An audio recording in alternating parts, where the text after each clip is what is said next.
So I'm here at the Amsterdam Ale House in New York City with Lev Grossman, the best-selling author of The Magicians and a senior writer and book critic for Time magazine. And his new novel, a sequel to The Magicians, titled The Magician King, is out this summer. So first off, The Magician King takes up the story of Quentin, Coldwater, and friends a few years after the events in The Magicians, and they've gotten kind of comfortable in the fantasy land of Fillory. How has their situation changed? Well, you know, I wanted to do something. I was like at the end of The Lion, the Witch, and the Wardrobe, that Heavensies got to be kings and queens in Narnia, but that was bugging me that Lewis kind of fast-forwarded through that part. You just got, you get it in summary. You know, they grow up and they were kings and queens, and they had all kinds of adventures, which I'm not going to really tell you about. First of all, I just wanted to put the camera on and show what it was like, you know, to have gone from being an ordinary person on Earth to running a magical utopia. What's that like? You know, what does it feel like? What do you actually do? What does your room look like in the castle? You know, just get you into that world in a way that, you know, people haven't really seen before. But they don't stay comfortable for very long, I'm assuming. No, that would be that would be dull. But you get a good look at them. But yeah, some things have changed. One thing they discover is that it's not as satisfying as maybe they'd hoped. They live in luxury, which is great. It turns out they have nothing to do, really. They've got no formal political duties, so they start to get kind of a little bit restless and uneasy. So that's one thing that's happened. And the other thing that's happened really is that Julia has become a major part of their lives. Julia was a minor character in The Magicians, Quentin's chum, who became a witch. But she didn't do it by going through Brakebills, learning her magic there. She learned it on the outside. And now she turns up at the end of The Magicians, spoiler alert, and now she's sort of hanging out with it, but she's very different from them. She has had a different kind of education, and it was a much rougher education, and it's made her very weird and dark in ways that they are still trying to fully understand. So would you say the book is kind of her story and Quentin's this time around? Yeah, the book is, I don't want to say split, since that sounds awkward, but it has two narrators. It has Quentin, but it also has Julia. So you see Quentin and his adventures going forward, but you also hear from Julia what she was doing all that time, what happened to her while the events of The Magicians were going on. And as it turns out, really sucky things were happening to her. One thing I wanted to ask you about is the New York Times famously called The Magicians Harry Potter for adults, and obviously there have been many parallels cited with the Narnia books. And I was wondering, you know, are these kind of the parallels you're comfortable with, and what kinds of influences do you think people are missing that are really kind of integral to you as a reader? Well, I wear my influences on my sleeve, so I wouldn't necessarily be missing much. But, you know, the key thing about The Magicians and also about The Magician King, you know, it isn't so much about the text that it plays off of. When you're working in fantasy, fantasy novels tend to play off each other a lot. You know, you're working within the well-established conventions of the field, and some of the conventions you go along with, some of them you completely rubbish, because that's fun.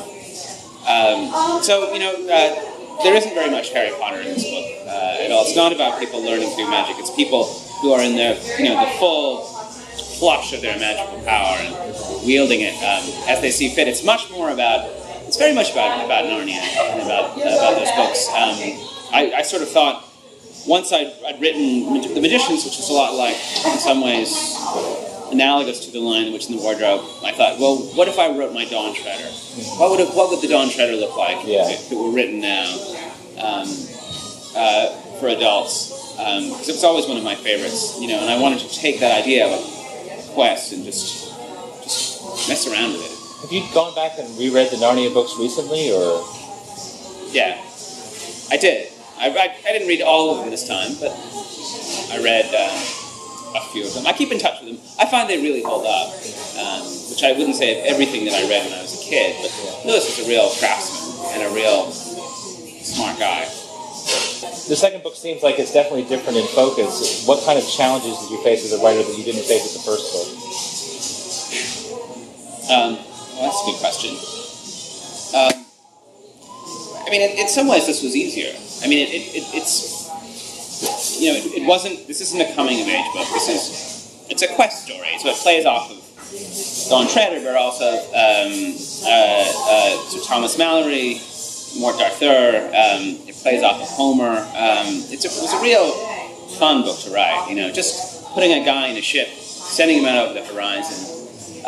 And also, Quentin's much more grown up in this book, you know, so he doesn't have to deal with the kind of adolescent, angsty stuff he was going through in The Magicians. It was very freeing for me to write it.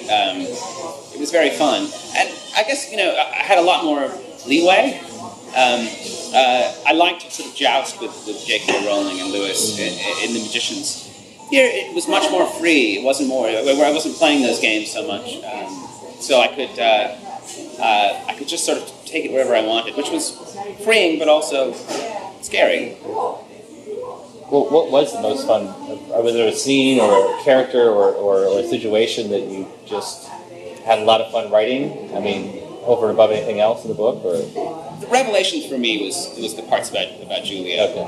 Julia was somebody, honestly, I had sort of cast her for kind of a cameo in this book. I figured we'd give her a chapter and she could tell the story.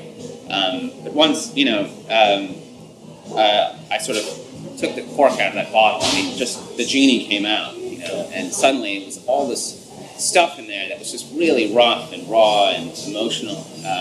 That stuff I wrote, I've never liked that cliche that authors have that, you know, this character just took over or started doing things I didn't expect, but it's just completely true. Julia just ran away with the book in this way that was really positive and good. That's great. So you've clearly got a lot of devoted fans for this setting and these characters. Has your perception of the first book changed as a result of the feedback from readers and reviews and everything? I mean, is it a different book than you thought it was when you wrote it? I could say no, but that would be a lie. I think the one thing I became aware of talking to people who read The Magicians, and even the hardcore fans, they didn't like Quentin as much as I did. I loved Quentin. I thought he was great. And obviously, he's kind of a dick. He's 17. Yeah. He has the emotional intelligence of like a 4-year-old. Yeah. And I just thought, hey, this is what 17-year-old guys are like. I'm doing a nice sort of naturalistic portrait. Yeah. And people got really frustrated with him. Which I didn't realize. I wasn't totally in control of that when I wrote The Magicians. Something I was much more aware of writing The Magician King. So, to what extent do you outline and project forward in terms of a story arc? I mean, are you already setting things up for a third book, for example, or are you already? I wish I could say I was. I don't work that way. I know J.K. Rowling had all 7 books of Harry Potter planned out, you know, from the get-go. It's materializing in front of me, and I can see it. It's misty and it's coalescing, but I don't have it all mapped out yet. Thank you very much. Thank you.